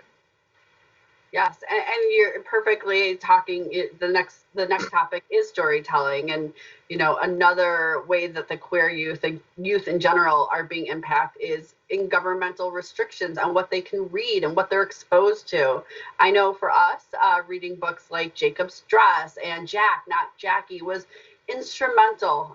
It helped my son to feel like he was not the only person going through what he was experiencing. And then when he did socially transition in kindergarten, having a school that took the time to actually read books to his class to help with his transition and to help the students understand, different kids have different ways of expressing their gender, and that doesn't make them any less a boy or girl, or who they are as a person, really helps to develop empathy. I think you talked to that so perfectly. And we talk about storytelling at Microsoft as a way to build relationships and trust and understanding with our audience. By knowing each other's stories, we can develop empathy. That helps so much. How have you all seen the book bans impacting queer children in Florida and other places, and how children are thinking about queerness? And so we will start with Tatiana there. So, of course, Florida is one of those states that we're having a lot of difficulties in regards to book bans and a lot of legislation. And for me, it has really impacted me the way that I see things. And for our youth, and when we was having when it was talking earlier, Fox, about kids, and I was thinking about how impressionable and how at a young age is very important, because I think that shapes a lot of kids' minds. I think it really helps with that mental health as well, because it empowers you, it gives you that self-esteem, it puts you in a place where you're able to deal with all of the things that are happening in the world today. And I thank my mother for providing that space like you doing for your child. So I appreciate you for that, for me to just be who I wanted to be. And in that, I was able to, at home, come and learn about anything and whatever, which also helped me to identify who I am. I think that is a form of erasure, if you may. I think it's a way for this government to really, like, they like to say, like, how we are grooming. And I think they are using opportunities to groom as well. It may not look like a grooming to them, but when there's removing education, removing books, removing what we can and what we cannot talk about, it's the same thing. It just looks different to you, but it's the same thing. And I think you should give people the opportunity. I mean, I think that there's a lot of misunderstanding when it comes to our community, when it comes to our youth, when it comes to kids. And I have to keep saying, I'm thinking about when I was younger, I had no idea what it was. I felt alone. And books and education and being around people and things that can help you identify what that is very important. And I always ask myself, like, well, who are these people talking to? Because you cannot be talking to the people that are really impacted. You cannot be talking to the people whose lives that live this life. So I'm not sure, but it definitely impacts our community in so many ways. Education is very important. And for me, it's not even just with the books for our youth. It's also when it comes to diversity, equity, and inclusion. It's just some of the things that are happening in our community with this government. It's like, no, that didn't happen. It's almost like we're erasing history. Or no, that didn't happen. This is what's going on, and this is what you need to be. And which I said earlier, I think that it's a way of their own beliefs. I think it has a Christian root, and not their own Christian beliefs. Let me say that. I think it has a root to that of how they feel we should be, or what they feel we should be doing. And I just think that is unfair. I think it's almost getting to a place to where, like, what type of democracy are we living in? Because it's like, please, so just give us a common decency and just the ability to be ourselves and live our authentic lives. And that's inclusive of our children, if that's something that they want as well.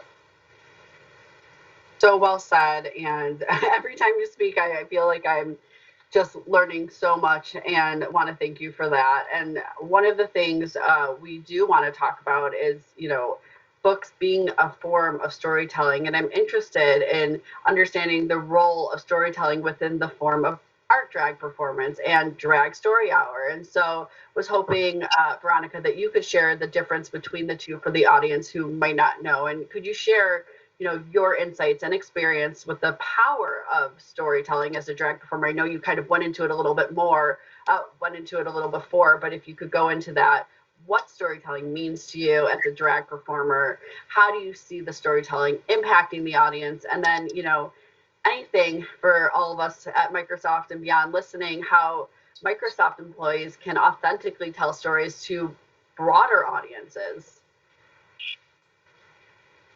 Well, thank you for asking. And I have been really very privileged to be able to work with Drag Story Hour, which is based out of New York, for several years now. And even before a lot of this legislation was out, we were dealing with protesters, and we were dealing with some pretty hateful rhetoric.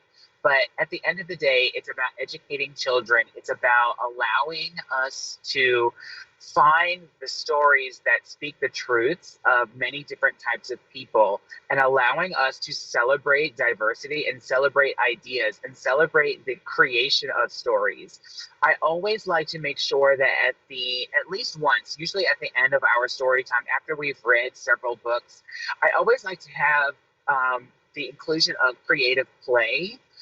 Last time we did story time here, what we did is we acted out the story of Peter Pan, and we did it in a gender neutral kind of way. And the kids got to choose what tribe they were going to be in. Were they going to be pirates? Were they going to be the lost kids? Were they going to be fairies? Were they going to be mermaids? And we had kids that were all over the place. And one of the dads played Captain Hook, and and we had a little a gender non-binary little child that wanted to be Wendy. I mean, and it was just so imaginative to see what stories they created on their own. And I was narrating kind of sort of in in the fashion of reading the book, but they took that story in a whole other direction because one of the pirates didn't want to be a bad guy, and they were really upset that the pirates were bad, and so we created a whole new outcome of what that story would normally look like.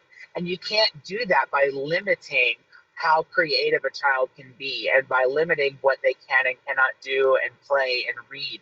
So it was because of the act of live emotional storytelling that we were able to explore that child's individual need to not be that pigeonholed character. So yeah, we changed the entire layout of Neverland that day because not all pirates are bad guys, we found out. And that was like mind-blowing to me. And I was really, my eyes were really open that way because not every story is going to have you can read the same story to like 5 different or 100 different groups of children, and they're each going to get their own way of interpreting that story, and they're each going to have their own way of interacting with you as you read that story. And we have a story time coming up this weekend, actually tomorrow, and every time I go, I'm so excited to see what I'm going to learn from them. Not just what they're going to get out of the storytellers, but it's an amazing thing. And I wish that conservative pundits would take the opportunity to visit some of these experiences that we have. And I love educating parents and guardians of how to be an interactive storyteller with their children. And I really try, especially at the last activity of the day, I really try and get the guardians involved. So they're not just sitting in the back of their room on their iPhones. I really like for them to be involved with story time so they can learn how to interact with their children, especially if their children identify in the LGBTQIA plus rainbow spectrum, because it's an opportunity for them to check out of the reality that they really may not be very comfortable in, sometimes at school or on the playground or even at home, and sometimes even with relatives that don't maybe live in the gender affirming home. I think that when you have story time, you're able to have conversations in a Neverland. You're able to have conversations in Oz. You're able to have conversations in a story time atmosphere where anything is possible, and they will really open up to you and let you know what their Neverland looks like. You know, they want to be this. If they could be that, they would like to be. And it's really important conversation. And I don't take that lightly when I'm working with gender non-confirming youth, or I'm dealing with parents that just they're bringing their kids because they want to come, but they really don't quite understand. Or it's all over the spectrum. And I think that storytelling is so important. And my mother was a great storyteller. She read books. She has a passion for reading. And she really spread that joy to me. And I really have tried to emulate as much of that to these kids as possible. And when I speak to legislators and I say, we're just reading books to children, and I encourage you guys to do the same. Spend some time with your kids. Put the Fox News down and pick up a golden book, or pick up an imagination library book because they're free, and read to your kids. Spend some time with your kids and ask them questions. I promise they will teach you more than you know.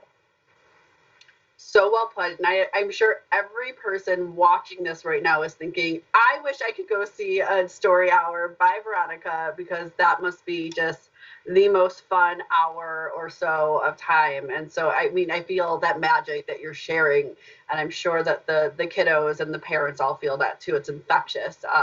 And I'm sure your mother is very proud of the storytelling you are doing. But I think you bring a really important, point of the importance of learning from our children and listening to children, letting them tell you that they don't want to be a bad pirate, and being okay with, changing the story. And I just love that. And I think there's so much importance that I wish that these legislators that were making these laws went and saw your storytelling hour or someone else's, because I personally can't see what we have to be so afraid of, other than a really great time to learn and fun to be had, and a way to explore our imagination. And so I really see that through you, and thank you. Want to switch to our next topic, which is community efforts. And so there is a lot happening at the global and local level to bring community together, create resources for us, show up for our queer youth and adults who have been targeted. What community efforts are you involved with, or what have you seen that is inspiring you? And so, and then also, what impact have you seen your efforts have on the queer community? We'll start with Fox. Yeah, excuse me. I would say the efforts that I'm most involved in are through my work, and through Alphabet Alliance of Color. Like, our core is to create spaces for QT BIPOC to come together, because that in itself is also resistant. When we build networks of care and support within each other, then we don't have to rely on these harmful institutions. When we can turn to a friend or a neighbor for food, then we don't have to be on EBT and jump through those hoops and be in that surveillance state. When we are taking care of each other, that is an antithesis to white supremacy and capitalism, which wants us to be individual and wants us to be in these molds. And that's what these book bans are about. And that's what the non-supportive school is about, is like, in this capitalist society, we are all supposed to be little workers that go to a job, we have a wife or a husband, we have 2 kids, that's our life. And so when we step outside of that, even by existing as ourselves wholly and out, that challenges that norm and that precedence. And so when we rely on each other versus those harmful institutions that so often tell us who we should be or how we should act or who we should love, it makes those institutions less powerful. Because if they don't have control over us, then they lose the power over us. And that's also why I think we've been seeing such a intensive uptick in anti-trans and anti-drag, is because of how far trans and drag communities have come and have shifted that nuclear family norm, which is at its core anti-capitalist. And we can't have that. And so I think that is the efforts that I'm most involved in and I'm most excited to see. And it's very empowering to me to hear folks come to my work and be like, I found a community, especially in somewhere like the Pacific Northwest, which is very white.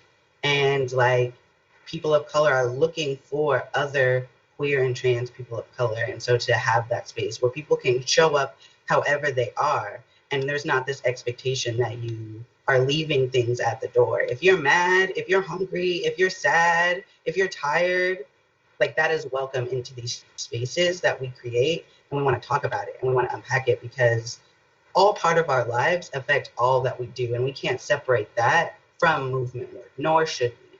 If you're hungry, you can't go to a protest. And these things are connected.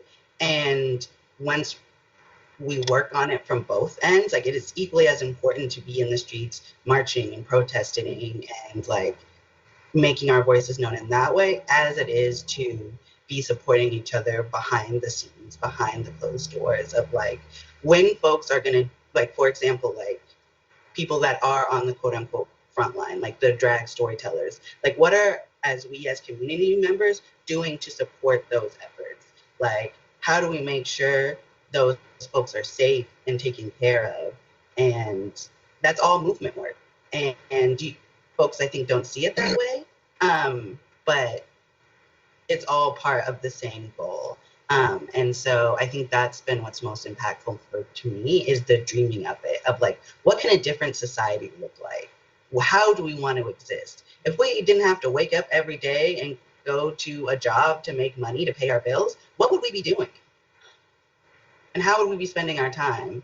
And opening that space for storytelling and daydreaming, I think is the biggest thing we can do right now.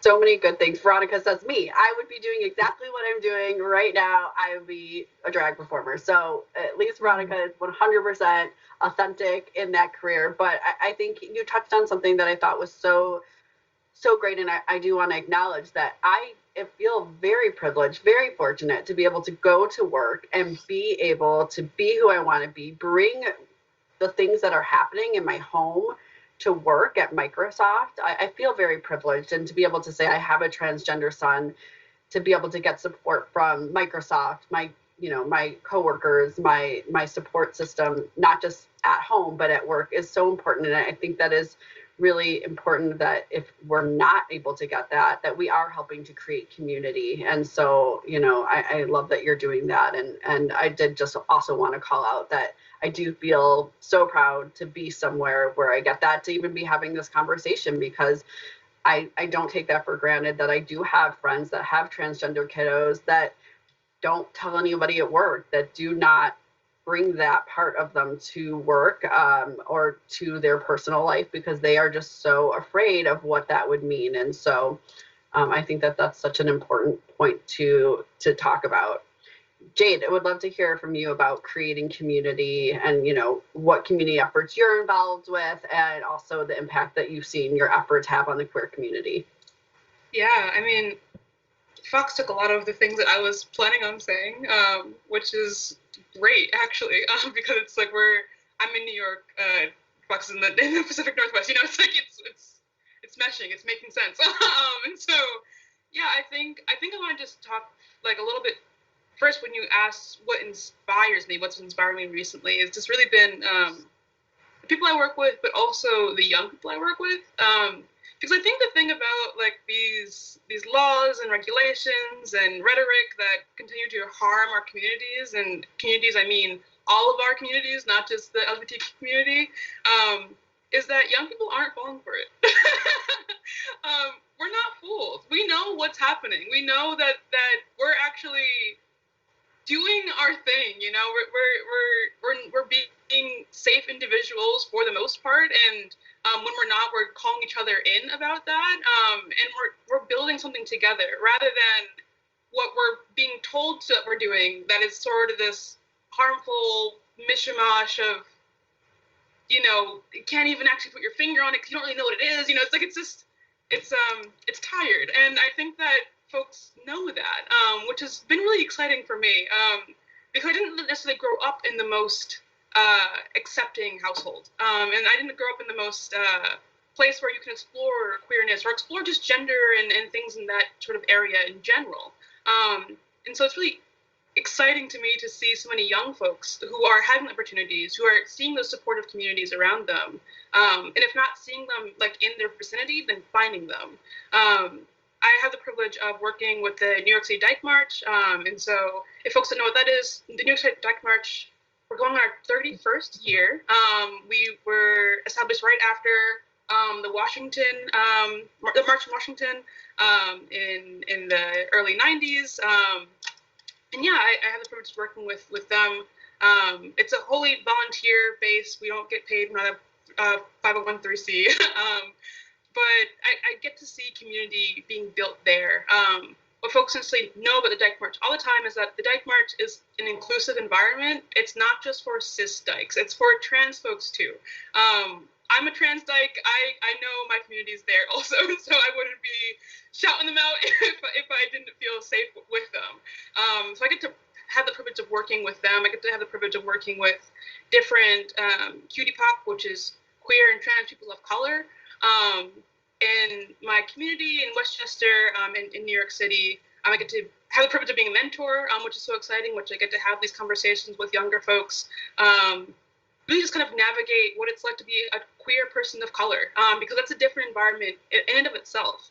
And having those communities have really been exciting for me. And speaking about what Fox was saying before too, it's having that multi-level. I have a day job, which I'm privileged and excited about, and I also have these different community connections. So I'm not just doing one thing. It's not just one focus. It's not just one place I can put my energy. I get to build community and talk with folks in different realms, and that helps us all become closer. I'm really a big fan of chatting with your neighbors, and yeah, I mean, it's kind of unheard of in New York, but chatting with your neighbors, checking in on them, because the thing is, we can only really work with each other. We can only really be a society with each other. If we don't like what's going on around us in legislation, then that's up to us to fix it. And we have the power to do that, especially when we are talking and we're communicating and we're making actions together. That's not just going out and marching. Let's say you go to the Dyke March every once a year. Awesome, great, you did it. But there's also so much more to do.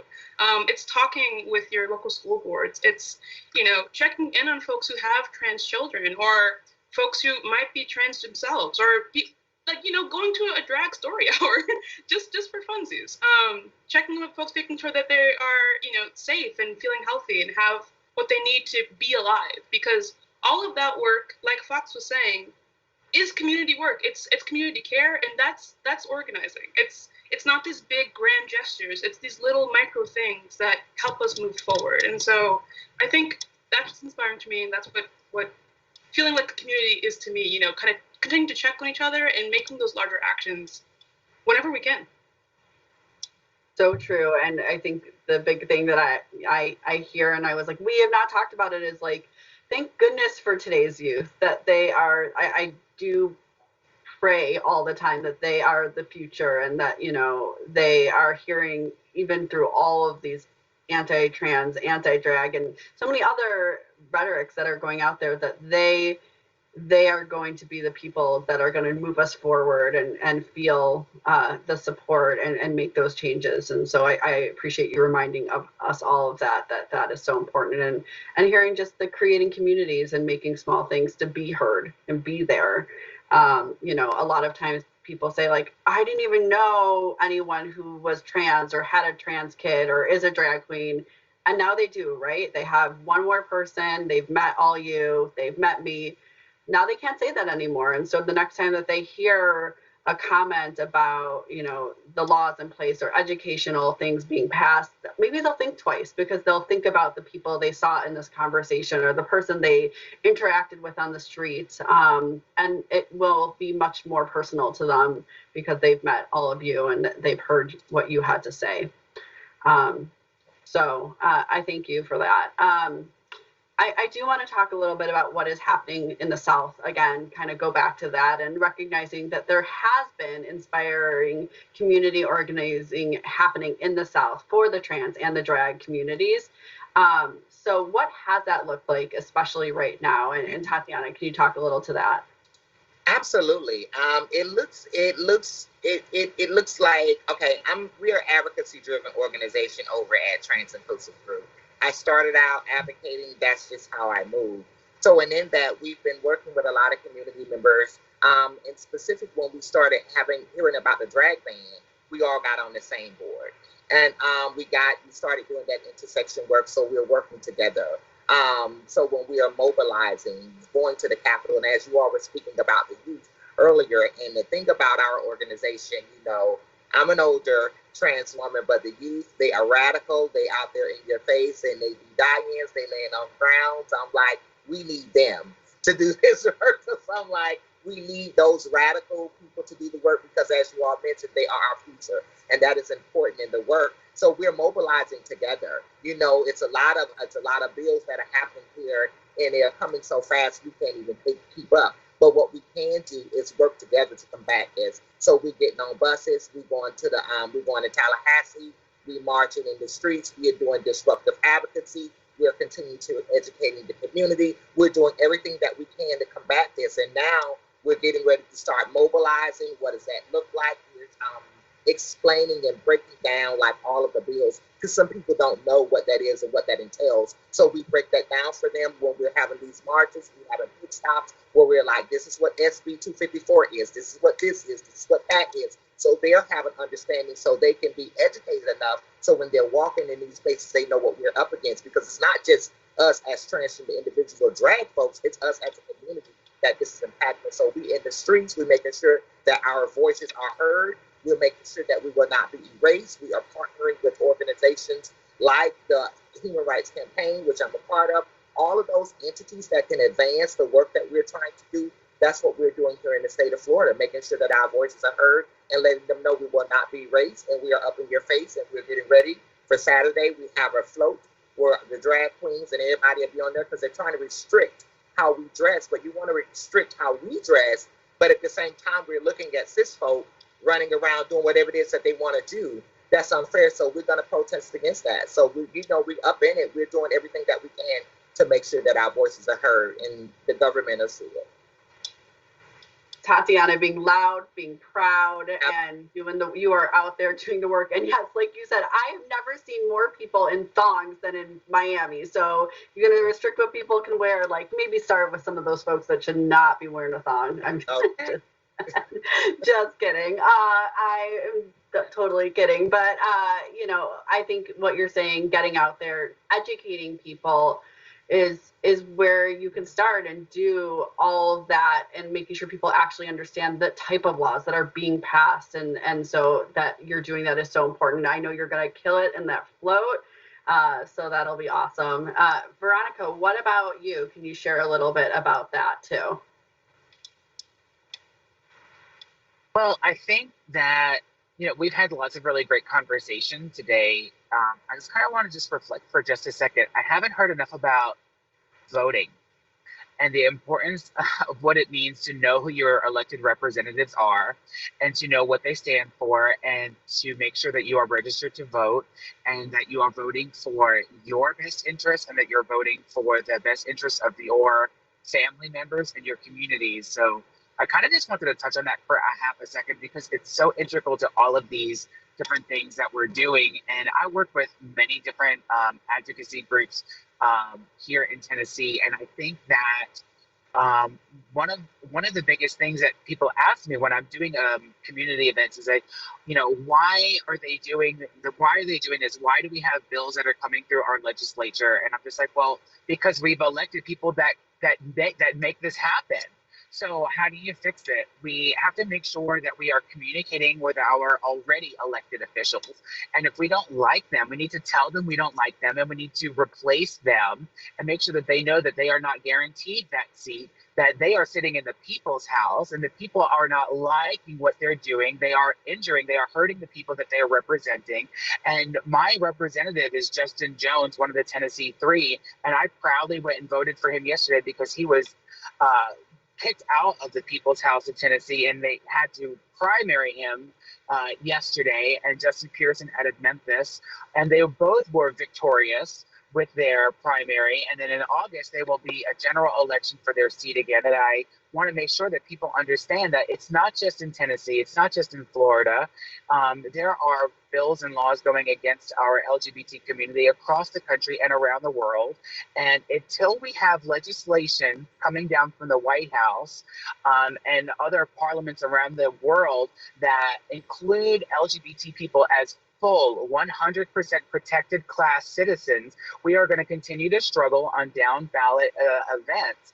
And I cannot wait. I mean, and Joe Biden has done some good things, and he even changed, President Obama's mind in regards to marriage equality. But until we have full representation, just like a lot of other marginalized members of the country, we are going to suffer consequences like these terrible bills. They did it to our African American brothers and sisters for centuries. They did it to women. They're still doing it to women. They did it to Native people, First Nations people in this country. We locked up Asian Americans in concentration camps in this country just 60 years ago, 70 years ago. And I think that until we recognize the problems that we have in this country, we're going to continue to repeat them. And how we fix that is representation, by voting for people that are keeping our interest at mind, and also running for office ourselves. And I think that it's so important that companies put their money where their mouth is and support people and support legislation and support programs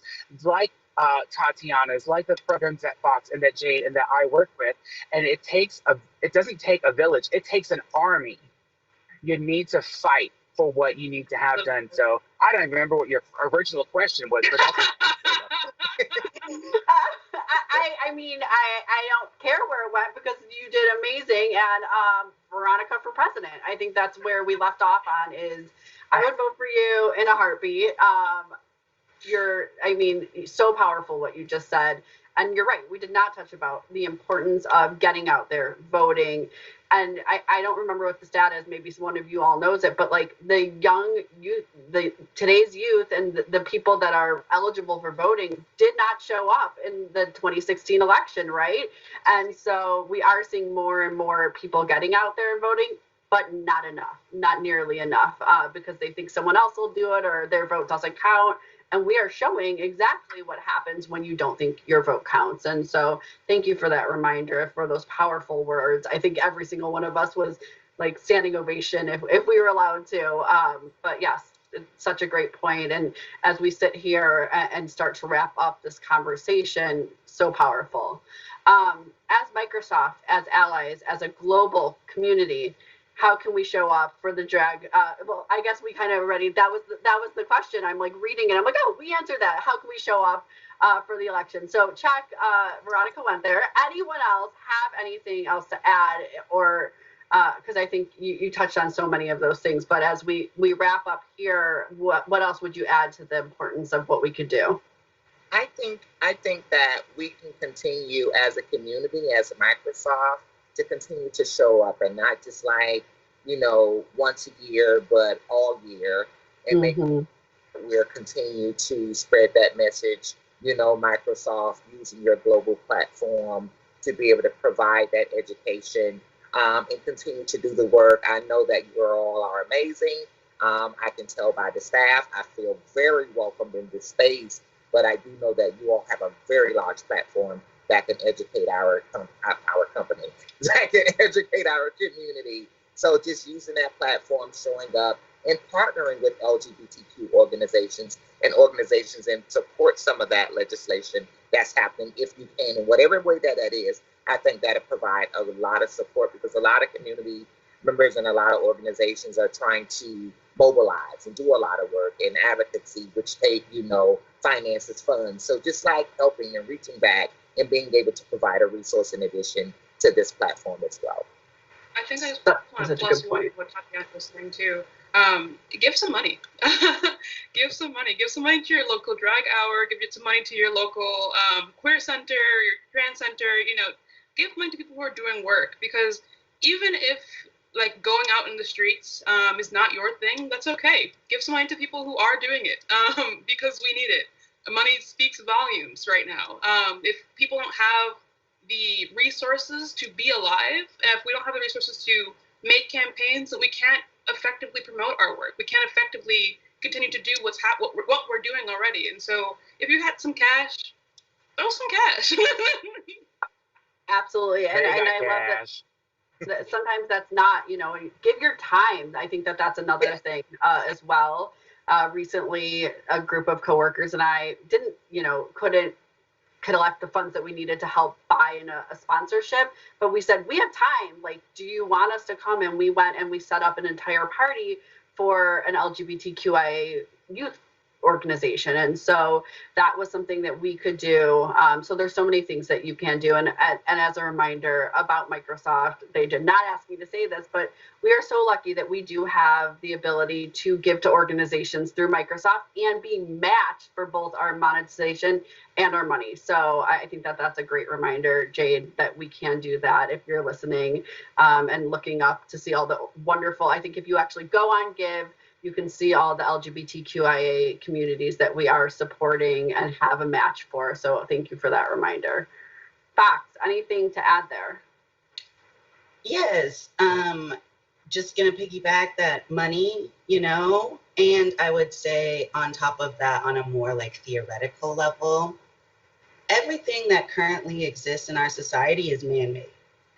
Capitalism, the nuclear family, how we define gender, how we define sexuality, how we define race, ethnicity, all of that is made up, absolutely made up. So there's no reason we have to continue to hold on to these things that are harming us. And so I would encourage folks to be reflective on why you believe certain things, because none of us are immune to propaganda. And we have all been propagandized our entire life from the moment we're born.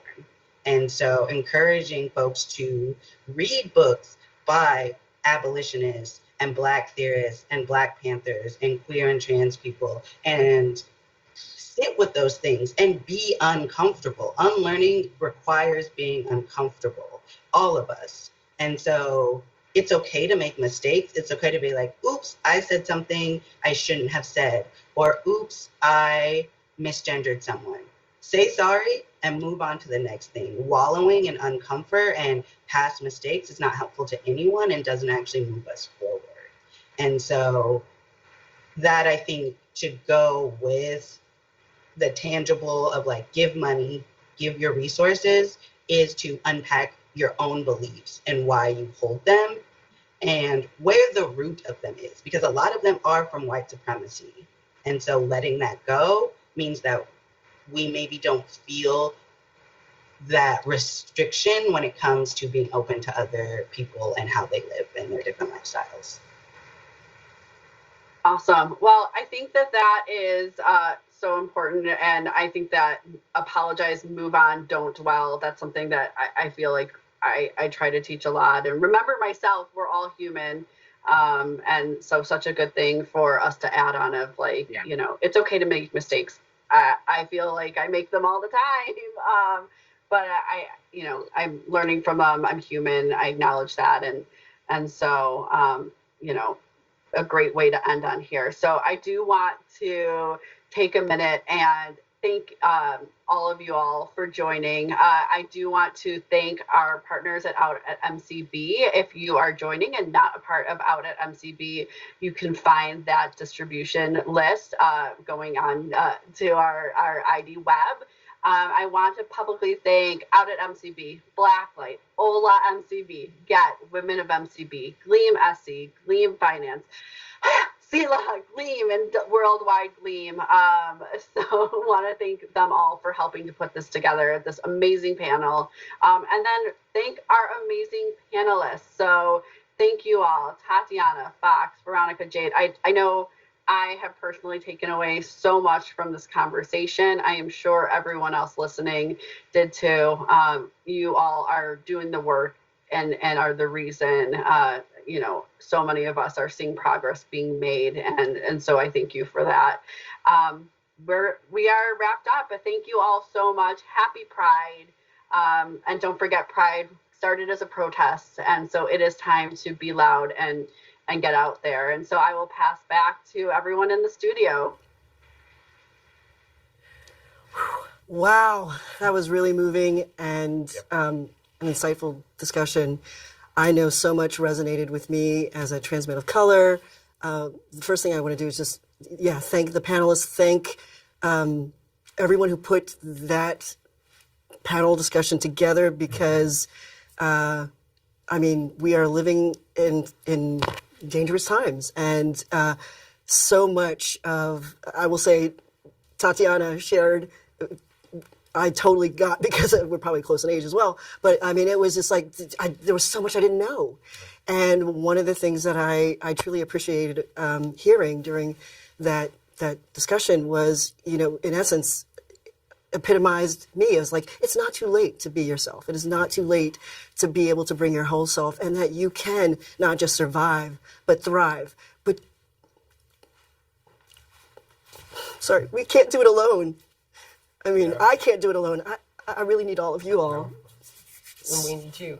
We So need you. I'm going to turn it to you, Tyrion. I love it. Thank Sorry. you for sharing that. No, please be in space and take your space, my friend. You inspire me in this moment. And, you know, it's reminding me, I think what resonated and something you just said is you see yourself reflected. It's just such a powerful thing. We talked about it a little bit before, the power of storytelling and leveraging your platform. When you tell your story specifically, I'm thinking of Veronica, and it just translates into imagination of yourself as the not such a bad pirate or whatever that ends up being. But storytelling is a universal tool, regardless of the language that we all have access to. So those pieces of reflection really resonated with me, to be sure. I would love to hear what was sitting with you. And thank you, Clark, and thank you all of our panelists. For me, growing up and as part of this overall journey, I don't think we can do this without our allies. So it is really important to take action. It's either donation, volunteering, being there for your family and friends. And what I really love the last few words of the panelists. Like, it's okay to make a mistake. Yes. We all make mistakes. Sometimes we might, misgender someone. Let's ask for that forgiveness and move on. I think that's the only way to improve. And for me, and I believe for many of us, it's a journey that we are continuously to grow every single day, every single week, every single month. So thank you, everyone. I love it. Yeah, I especially want to appreciate hearing some of the very actionable things that we all can do to improve the trans and LGBTQ plus experience around the world, starting with continually putting into practice your superpower of empathy, donating to local and national organizations, doing the daily advocacy work, and supporting the artists and performers who share their craft of storytelling. Totally. And I think we've learned so much because we're in this journey, right? And I love to learn, get out of the comfort zone and learn something new, different experience. So I can't think of a better way to start the weekend, actually. Oh my goodness, neither can I. And the notion of celebration and making pride while we're all here, let's take that into this weekend and get into it. Friends, folks, thank you to everyone for tuning in. A big thanks to the team that made this event happen. Be sure to explore more Pride at Microsoft.com/Pride. We hope you all are taking something away that you learned today. You feel empowered to make Pride wherever you are. We will see you next time. Let's give them some of that Miss Universe energy. Okay. Ready, folks? 1, 2, 3. Happy Pride!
Pride.